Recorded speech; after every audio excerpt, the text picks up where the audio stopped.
Brasil, né? Eu penso o seguinte, cara. As leis trabalhistas, elas foram feitas porque realmente a mão de obra aqui era quase escrava.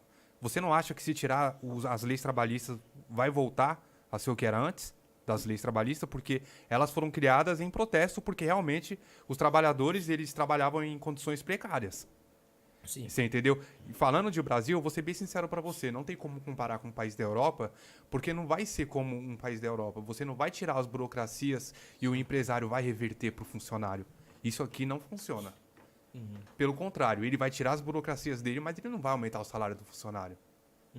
E aí o funcionário vai acabar ficando na mesma e sem os direitos. Você não concorda com isso? Não, então, o que eu penso? Existe uma distância entre o que qual é a intenção e quais são os resultados. Então, por exemplo, a galera fala, a gente precisa ter um salário mínimo mais alto. Tem gente aí fazendo proposta, tem que ter um salário mínimo de 3 mil reais.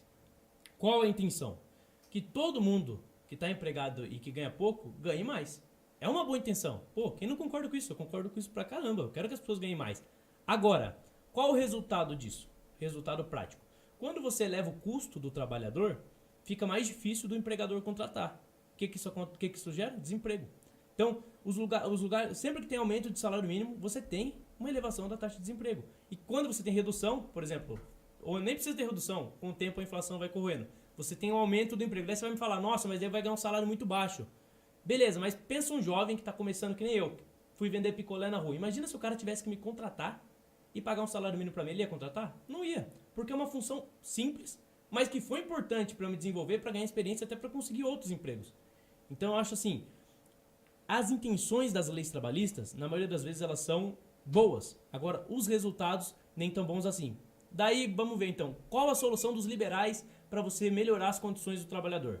A solução dos liberais para melhorar a condição do trabalhador é aumento de concorrência. Por que aumento de concorrência? Se tá ruim para mim no emprego, eu procuro outro emprego. Agora, quando você tem um Estado tão burocrático quanto o Estado brasileiro, que dificulta o surgimento de empresas, dificulta as oportunidades de emprego, você não tem concorrência nenhuma. Então o trabalhador realmente vive uma situação muito ruim no Brasil. Porque tem pouca empresa, tem pouca alternativa para ele procurar trabalho. Aí muitas vezes ele está ganhando um salário ruim, o patrão é folgado, o patrão trata ele mal, e ele é obrigado a ficar naquele trabalho porque ele não tem outra alternativa. Meu amigo está morando nos Estados Unidos, mudou para lá, inclusive nem legal ele está morando lá, tá ilegal. E ele conta para mim que lá a situação para ele trabalhar é muito mais flexível. Ele não tem direito trabalhista nem nada, porque é imigrante, mas ele trabalha num restaurante aqui, trabalha no supermercado ali, limpa uma casa, entrega compra, e nisso ele tem um salário e um padrão de vida muito melhor do que o padrão de vida brasileiro, que tem um excesso de lei trabalhista. É por isso que você não vê, por exemplo, gente tentando fugir do México fugir dos Estados Unidos para o México. Mas você vê o contrário, você vê pessoas indo do México para os Estados Unidos. Qual país tem mais legislação trabalhista? Qual país tem a melhor condição de trabalho?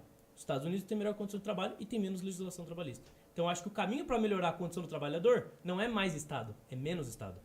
É essa a minha visão, entendeu?